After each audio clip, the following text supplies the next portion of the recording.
Hello guys, दृष्टी अकॅडमीमध्ये आपल्या सर्वांचं पुन्हा एकदा खूप खूप स्वागत आहे. आजचा आपला महत्त्वपूर्ण असा पाठ आपण जो की पाठ नंबर 2 चालू करणार आहे महाराष्ट्रातील नदी प्रणाली या चॅप्टरवरती. महाराष्ट्रातील नदी प्रणालीवरती आपला एक लेक्चर झालेला आहे, ज्याच्यामध्ये आपण काही बेसिक आयडियाज क्लिअर केलेले आहे. ज्यांनी कोणी ते लेक्चर बघितलेलं नसेल त्यांना सगळ्यांना विनंती करून सांगतो की आधी बेसिक लेक्चर तुम्ही बघून घ्या, म्हणजेच फर्स्ट लेक्चरपासून तुमचे येणाऱ्या सगळ्या लेक्चरमध्ये काय लागेल, लिंक लागून असेल. आणि महत्त्वाची गोष्ट म्हणजे जे लोक आपला व्हिडिओ पहिल्यांदा बघत असेल अशा सगळ्या लोकांनी दृष्टी अकॅडमी या यूट्यूब चॅनलवरती जाऊन प्लेलिस्ट चेक करा, जेणेकरून तुम्हाला सगळ्या विषयाचे तिथे व्हिडिओ किंवा लेक्चर मिळतील. तर आजच्या लेक्चरमध्ये आणि आणखी एक महत्त्वाची गोष्ट म्हणजे तुम्ही फेसबुकवर सुद्धा आम्हाला फॉलो करू शकता. दृष्टी अकॅडमी वर्धा या नावाचं पेज आहे, त्या पेजवरती सुद्धा आम्हाला तुम्ही फॉलो करू शकता.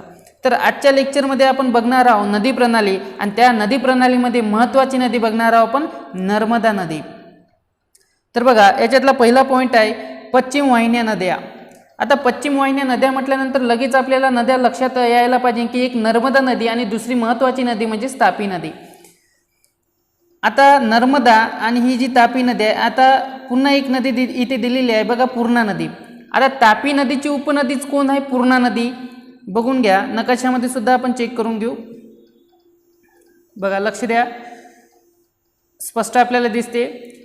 हा महाराष्ट्राचा नकाशा आहे आणि महाराष्ट्राच्या सगळ्यात उत्तरेकडील नदी बघा, ही जी सगळ्यात उत्तरेकडील नदी आहे ही आहे नर्मदा नदी, जी की नंदुरबार या जिल्ह्यातून जात आहे. आणि नंदुरबार या जिल्ह्यामध्येच तिला दक्षिणेकडून एक नदी मिळून राहिलेली आहे. ती नदी म्हणजेच कोणती, उदयी नावाची नदी. हे बघून राहिलेली आहे, तुम्हाला नकाशामध्ये दिसत असेल, मॅपमध्ये दिसत असेल, उदयी नावाची नदी. आता बघा, इकडे लक्ष द्या, ही जी तापी नदी आहे आणि या तापी नदीची उपनदी ही पूर्णा नदी, जी की तापी नदीला मिळून राहिलेली आहे. ओके, तर नेमकं नर्मदा नदी, तापी नदी आणि पूर्णा नदीची सध्या मॅपमध्ये लोकेशन काय, ते लोकेशनसुद्धा तुम्हाला माहिती पाहिजे, जेणेकरून जास्तीत जास्त कालावधीसाठी तुम्हाला या नद्या लक्षात राहील. आता बघा, नर्मदा नदीचा उगम. आता नर्मदा नदीचा उगम सगळ्या लोकांना माहिती आहे की मध्य प्रदेशामध्ये होतो आणि अमरकंटक इथे होतो. या दोन गोष्टी माहिती असतात, परंतु मी इथे काही 2-3 गोष्टी नवीन सांगतो तुम्हाला. मध्य प्रदेशामध्ये सातपुडा पर्वत, इथे काय लक्षात ठेवायचं आहे, सातपुडा पर्वत हे लक्षात ठेवा. त्याच्यानंतर अमरकंटक हे तर तुमच्या लक्षात राहतेच, परंतु जर आपल्याला एक्झाममध्ये जर जिल्हा विचारला तर जिल्हा लक्षात ठेवायचा आहे आपल्याला, अनूपपूर जिल्हा. कोणता, अनूपपूर जिल्हा, जो की बऱ्याचशा मुलांना माहिती नसतो. तर ह्या गोष्टी तुम्हाला लक्षात पाहिजे. बघा, कधी मध्य प्रदेशामध्ये जर गेले तर अमरकंटक या ठिकाणाला अवश्य भेट घ्या. हे बघू शकता, अमरकंटक ठिकाण खूप चांगलं पर्यटन स्थळ आहे. कधी मध्य प्रदेशामध्ये गेला तर मध्य प्रदेशामध्ये जाऊन अमरकंटकला अवश्य भेट द्या. हेच ठिकाण जिथून नर्मदा नदीचा उगम होतो. हे जे पाणी दिसून राहिलेलं आहे हे आहे नर्मदा नदीचा उगम. कधी गेलात तर अवश्य भेट द्या. आता बघा, सोनारा मठपासून पुढे पश्चिमेकडे जाऊन खडकावरून खाली कोसळते आणि कपिलधारा नावाचा धबधबा तयार करतो. मग याच्यामध्ये आपल्याला प्रश्न विचारला जाऊ शकते की नर्मदा नदीवर कोणता धबधबा तयार झाला, तर एक पहिल्याच नंबरचा धबधबा, तो म्हणजेच काय, कपिलधारा नावाचा धबधबा. ओके, तर ही गोष्ट तुम्ही लक्षात ठेवा. पुन्हा रिपीट करतो मी, कपिलधारा नावाचा धबधबा कोणत्या नदीवर आहे, नर्मदा नदीवर आहे. कोणत्या जिल्ह्यात आहे, मध्य प्रदेश जिल्ह्यात आहे. ओके, या गोष्टी तुम्हाला माहिती पाहिजे. आता कपिलधारा हा जो धबधबा आहे, याच्या व्यतिरिक्त आणखी काही धबधबे आपल्याला लक्षात ठेवायचे आहे. आणि ते धबधबे बघा, महत्त्वाचे धबधबे आहे. बरेचसे मुलं कपिलधारा हा धबधबा लक्षात ठेवतात, परंतु कपिलधारा व्यतिरिक्त इथे बघा, दुर्गाधारा धबधबा, नंतर शंभूधारा धबधबा, आणि तो दुर्गाधारा आणि ह्या दुग्धधारा धबधबा, असे 4 धबधबे आपल्याला नर्मदा नदीवर पाहायला मिळतात. मग लक्षात ठेवायचं आहे तुम्हाला, नर्मदा नदीवर धबधबे जर विचारले तर पहिला कपिलधारा धबधबा, इथे बघा पुन्हा मी रेखाटन करतो, कपिलधारा. त्याच्यानंतर 2 नंबरला दुर्गाधारा, हा काय, दुर्गाधारा. 3 नंबरचा शंभूधारा आणि 4 नंबरचा दुग्धधारा धबधबा. हे लक्षात ठेवायचं, एक्झामला कधीही विचारू शकते. पुढे घनदाट जंगलातून रामनगरच्या जीर्ण राजवाड्यात पोहोचते. रामनगरच्या जीर्ण राजवाड्यात पोहोचते. आता हे वाक्य सुद्धा कधी कधी आपल्याला एक्झाममध्ये विचारले जाते, कारण सीसॅट पॅटर्नमध्ये असे आपल्याला ऑप्शनमध्ये असे काही सेंटेन्सेस पाहायला मिळतात. रामनगरच्या जीर्ण राजवाड्यात पोहोचते. या मार्गात खडकाळ जलमार्ग तयार होतो आणि पुढे बंजर नदी डावीकडून मिळून पुढे जबलपूरपर्यंत पोहोचते.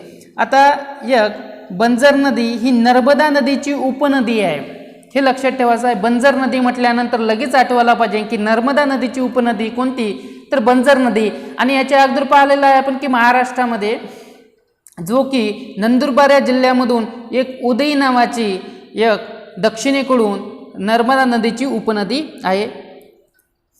आता बंजर नदी डावीकडून मिळून, डावीकडून म्हणजे कोणती बाजू, दक्षिणेकडील बाजू मिळून पुढे जबलपूरपर्यंत पोहोचते व भेडाघाटजवळ 9 मीटर धबधबा तयार करते. आणि तो धबधबा म्हणजेच काय, धुवाधार धबधबा. ओके, याच्या अगोदर आपण वेगळे 3-4 धबधबे पाहिले. एक आहे कपिलधारा धबधबा, एक आहे दुग्धधारा धबधबा, एक आहे शंभूधारा धबधबा आणि एक आहे दुग्धधारा धबधबा. ओके, हे धबधबे पाहिले. आता आपण इथे पाहिलेला आहे की धुवाधार धबधबा.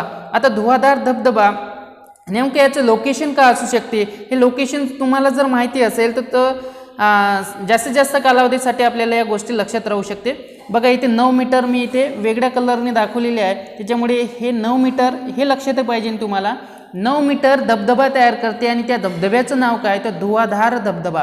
कुठे, तर भेडाघाट जवळ. ओके, बघू आपण नकाशाच्या माध्यमातून. बघा भेडाघाट जवळ धुवाधार धबधबा. बघा हे अमरकंटक जे की प्रमुख पर्यटन स्थळ आहे. आता इथून नदी पुढे पुढे जशी जशी जबलपूरपर्यंत येते आणि जबलपूरच्या पुढे जर गेली तर या भेडाघाट जवळच एक धबधबा तयार होतो जो की 9 मीटरचा आहे. किती, 9 मीटरचा आहे. आणि त्या धबधब्याचं नाव काय, तर धुवाधार धबधबा. धुवाधार धबधबा हे लक्षात ठेवायचं, एक्झामला विचारण्याची शक्यता असते. ओके, धुवाधार धबधबा. चला तर पुढे जाऊ आपण. या नदीपात्रात मॅग्नेशियम चुनखडी व बेसाल्ट खडक भेडाघाट पुढे पाहायला मिळते. आता भेडाघाट आत्ताच आपण पाहिलेला आहे. बघा हे आहे भेडाघाट. आता जशी नदी भेडाघाटच्या पुढे गेली, इकडे भेडाघाटच्या पुढे, तसे आपल्या या नदीच्या पात्रामध्ये मॅग्नेशियम चुनखडी पाहायला मिळते. आता एक्झाममध्ये मॅग्नेशियम चुनखडी हे विचारून आलेला क्वेश्चन आहे. भेडाघाटच्या पुढे नदीच्या पात्रात कोणते खडक आढळतात, तर तुम्हाला लगेच माहिती पाहिजे मॅग्नेशियम चुनखडी व बेसाल्ट खडक. हा बेसाल्ट खडक सुद्धा इथे पाहायला मिळतो आणि यालाच म्हणतो आपण संगमरमर. मग संगमरमर खालीलपैकी कोणत्या नदीमध्ये किंवा कोणत्या नदीच्या पात्रात मिळतात, तर लगेच तुम्हाला नर्मदा नदीच्या पात्रामध्ये संगमरमर या नावाचा खडक आपल्याला पाहायला मिळतो. आता संगमरमर म्हणजे काय, तर मॅग्नेशियम चुनखडी व बेसाल्ट खडक याला म्हणतो आपण संगमरमर. ओके, जाऊ आपण पुढे.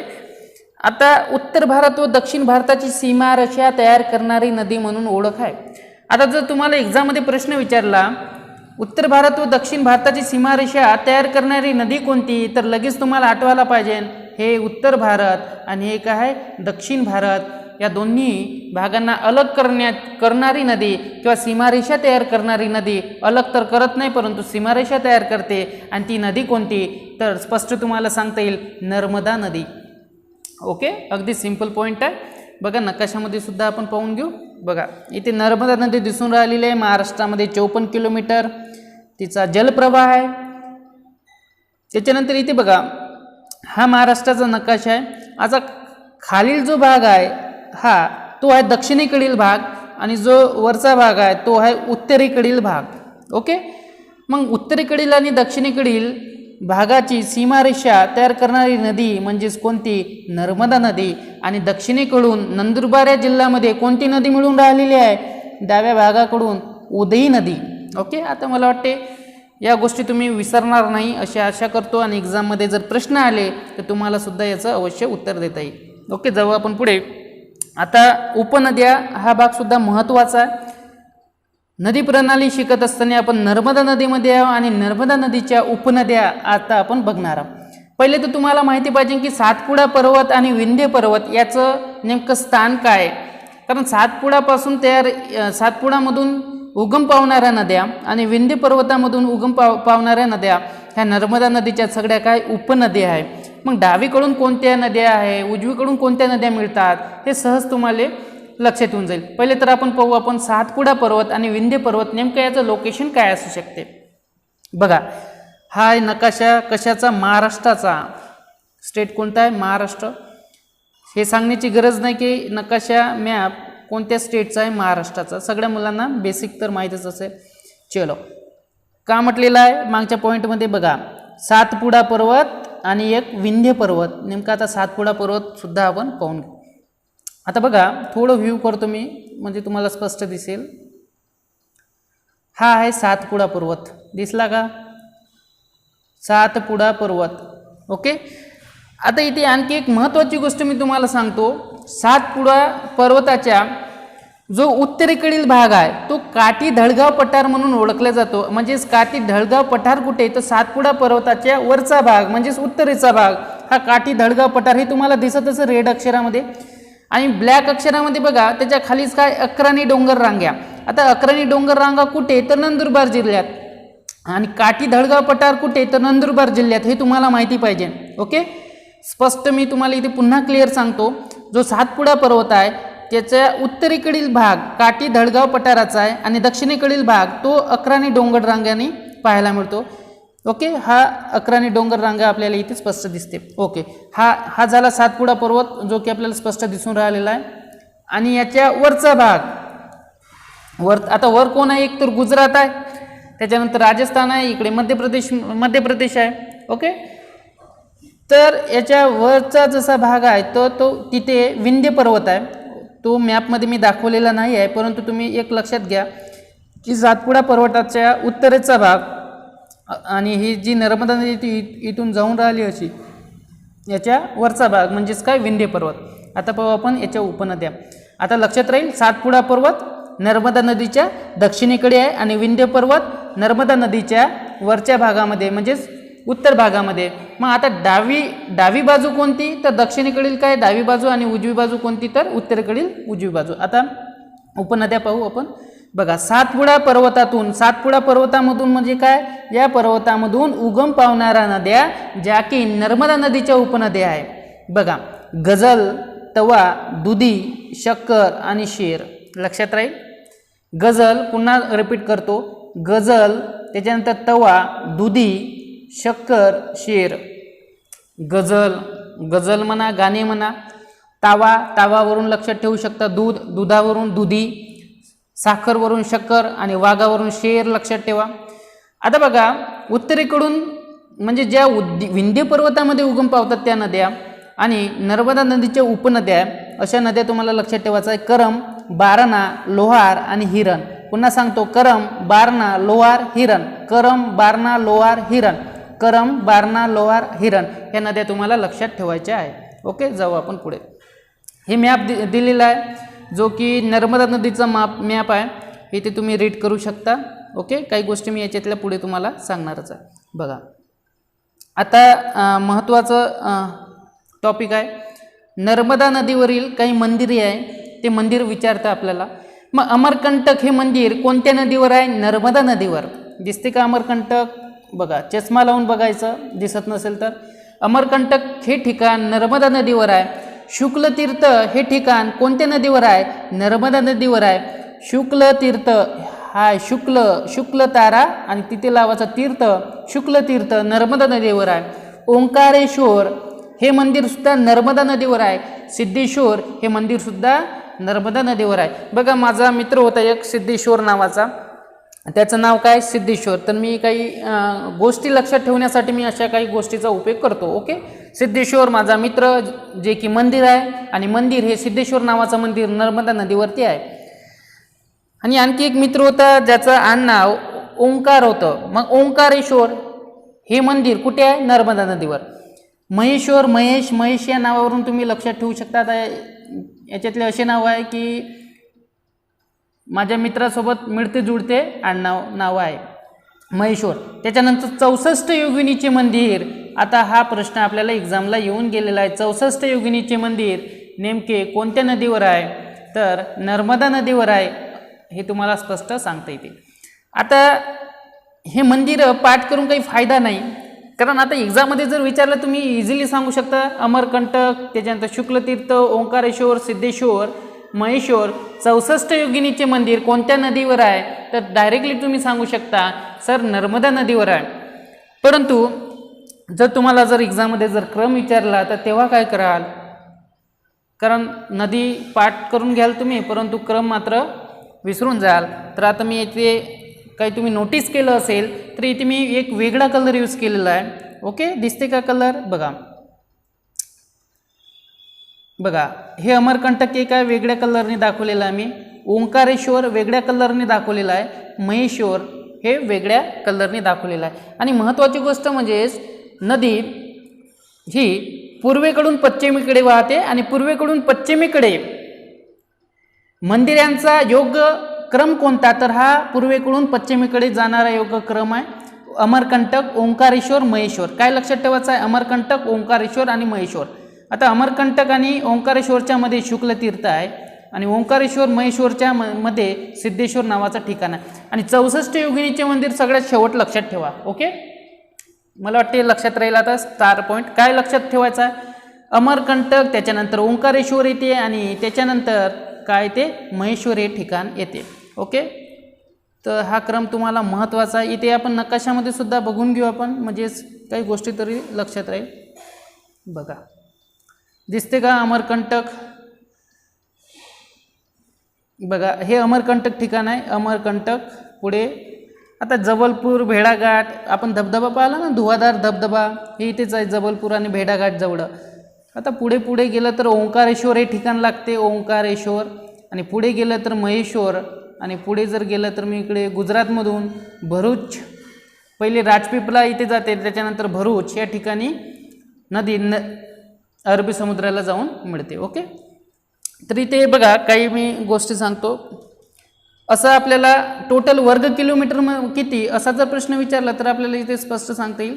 बघा नर्मदा बेसिन का कुल जलग्रहण क्षेत्र 98,796 वर्ग किलोमीटर आहे. काय लक्षात ठेवायचं आहे, 98,796 वर्ग किलोमीटर. आता हा प्रश्न विचारला जाऊ शकत नाही असं मी डायरेक्टली स्पष्ट सांगत नाही, कारण कुठल्या एक्झाममध्ये काय विचारेल याची काही गॅरंटी नाही, त्याच्यामुळे आपलं रीडिंग केलेलं बरं राहते.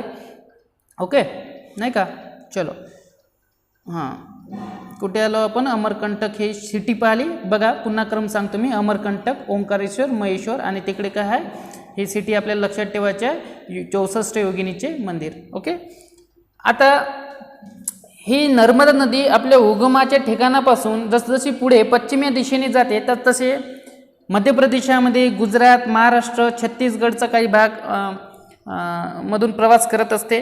तर त्या प्रदेशाचा महत्त्वाचा हिस्सा, सगळ्यात महत्त्वाचा मध्य प्रदेशातून 86% आहे. किती, 86% मध्य प्रदेश. गुजरातमध्ये 11% आणि महाराष्ट्रामध्ये 2% आणि छत्तीसगडमध्ये 1%. ओके, आता महाराष्ट्रामध्ये फक्त नंदुरबार जिल्ह्यातूनच ती नर्मदा नदी वाहत असते, त्याच्यामुळे फक्त इथे 2% भाग आहे तिचा.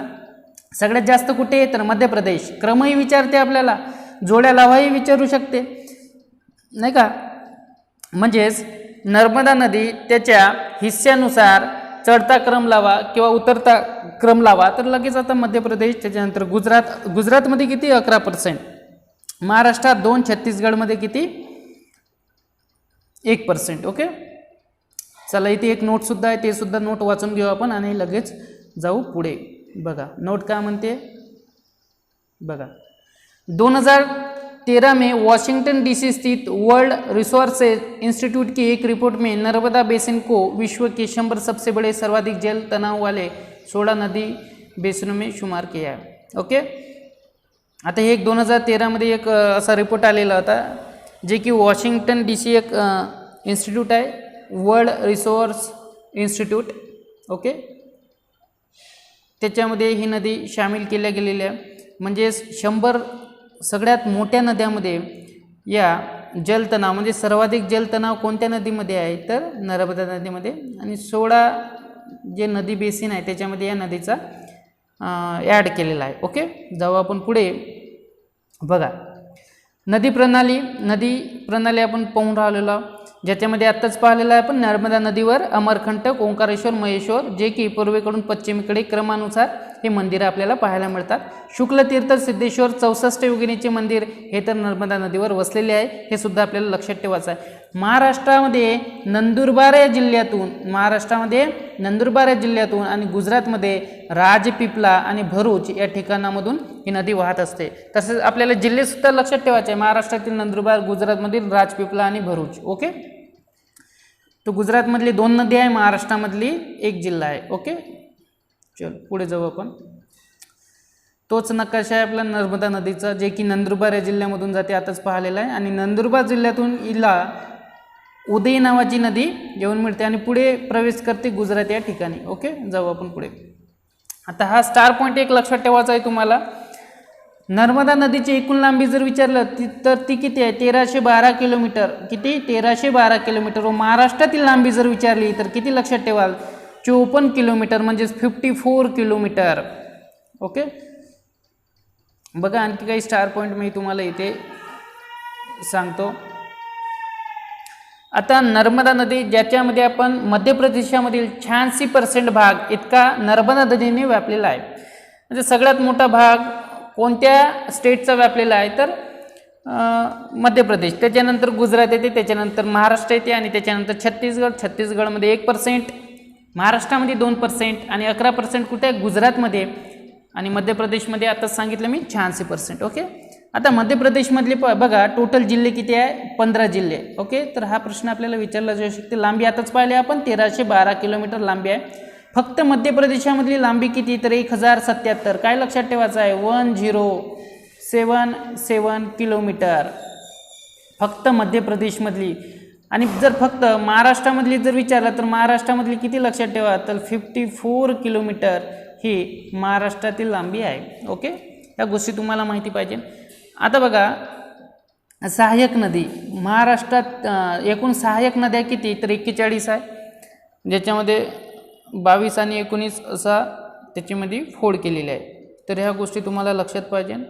त्याच्यामध्ये आपण शंभूधारा, काही हे धबधबेसुद्धा पाहिलेले आहे. शंभूधारा, दुर्गाधारा, कपिलधारा आणि दुग्धधारा. आणखी एक धबधबा पाहिला जो की 9 मीटर खाली कोसळतो, तो म्हणजेच कोणता? धुवाधार धबा, जो की कुठे आहे? कपिलधारा, नाही का, जबलपूर कपिलधारा जवळ येते. जबलपूरच्या पुढे कपिलधारा जवळ. ओके, आणि हे उगमस्थान आहे अमरकंटक. इथे अमरकंटक ठिकाणसुद्धा मी तुम्हाला दाखवलेलं आहेच. आता बघा याच्यातले आपल्याला काही स्टार पॉईंट पाहायचे आहे, जे की स्टार पॉईंट तुम्हाला एक्झामच्या दृष्टिकोनातून खूप खूप महत्त्वाचे आहे. बघा दिसते का? प्रमुख पर्यटन स्थळ अमरकंटक, पुढे जाते जबलपूर, जबलपूरच्या पुढे जाते भेड़ाघाट आणि भेड़ाघाट जवळ 9 मीटर नदी खाली कोसळते, जिथे धुवाधार धबधबा तयार होतो आणि इथे सुद्धा काही एक पर्यटन स्थळ तयार झालेलं आहे. ओके, आता एक तवा बांध, तवा नदी आत्ताच पाहिलेली आहे आपण. आणि तवा नदी ही कुठून उगम पावते? सातपुडा पर्वतामध्ये उगम पावते आणि नर्मदा नदीची ती काय उपनदी आहे. आता या तवा नदीवर इथे तवा बांध बांधलेला आहे. तर हे लक्षात ठेवा याच्यासाठी, कारण एक्झाममध्ये विचारू शकते. पुढे ओंकारेश्वर हे ठिकाण पाहिलेलं आहे. याच्या उत्तरेकडे दक्षिणी सिटी आहे, जे की सगळ्यात स्वच्छ म्हणून तिला नामांकनसुद्धा मिळालेलं आहे. तसेच भोपाळी सिटीसुद्धा नर्मदा नदीच्या उत्तरेकडे आहे. ओके, चलो. आणि ओंकारेश्वरच्या पुढे जसं महेश्वर आहे, महेश्वरच्या पुढे जर गेले तर इकडे सुरतमध्ये या उत्तरेस साईडला वडोदरा पाहायला मिळतात. इथे राजपिपला या जिल्ह्यामधून प्रवेश करते आणि पुढे भरूच या ठिकाणी खंबातच्या खाडीला म्हणजेच अरबी समुद्राला जाऊन मिळते. आता बघा इथे ओंकारेश्वर हे ठिकाण पाहिलेलं आहे आपण, अमरकंटक, ठीक आहे, ओंकारेश्वर, महेश्वर. तर ओंकारेश्वर इथे ओंकारेश्वर परियोजना आहे. ओके, जिल्हा कोणता तर खंडवा जिल्हा. काय लक्षात ठेवा? ओंकारेश्वर परियोजना नर्मदा नदीवर आहे, खंडवा जिल्ह्यामध्ये आहे. गाव कोणतं तर माधांता गाव. ओके, आणि सिंचाई क्षमता किती? 1.47 लाख हेक्टर हे एवढं काय असते सिंचन क्षमता आहे. बिजली उत्पादन सुद्धा होते इथून. बिजली म्हणजेच काय? वीज उत्पादन 520 मेगावॅट एवढं लक्ष आहे.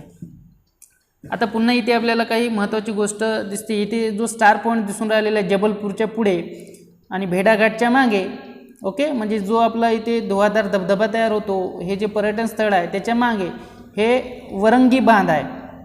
कोणता बांध आहे? वरंगी बांध, जबलपूर के निकट बरगी ग्राम में. ओके, वर्गी बांध जबलपूरच्या जवळ वर्गी ग्राम. आता हा नर्मदा नदीवरील पहिला बांध आहे. कोणता बांध? बरगी बांध. त्याच्यानंतर सिंचन क्षमता किती आहे? 4.37 लाख हेक्टर आणि इथून वीज उत्पादन होते 100 मेगावॅट. ओके, तर या दोन गोष्टी कंपॅरिझन करा, ओंकारे परियोजना आणि एक ही बरगी बांध, जिथे 4.37 लाख हेक्टर इतकी सिंचन क्षमता आहे आणि इथे सिंचाई क्षमता किती आहे? 1.47 लाख. म्हणजे ओंकारेश्वर परियोजनेपेक्षा ही बरगी बांध हा थोडा जास्त सिंचाई क्षमतावाला बांध आहे. परंतु जे वीज उत्पादनची जर तुम्ही तुलना केली तर वीज उत्पादन हे इथे 520 मेगावॅट आहे आणि इथे फक्त किती आहे? 100 मेगावॅट. तर ही गोष्टसुद्धा लक्षात पाहिजे. आता इथे बघा, ह्या जो ओंकारेश्वर दिसते ना, इथे ओंकारेश्वर परियोजना हे पर्यटन स्थळ आहे आणि इथे एक इंदिरा सागर परियोजनासुद्धा पाहायला मिळतं तुम्हाला. इंदिरा सागर परियोजना हा सुद्धा कुठं आहे? खंडवा जिल्ह्यामध्येच आहे, पुनासा. हे लक्षात ठेवायचं आहे, पुनासा.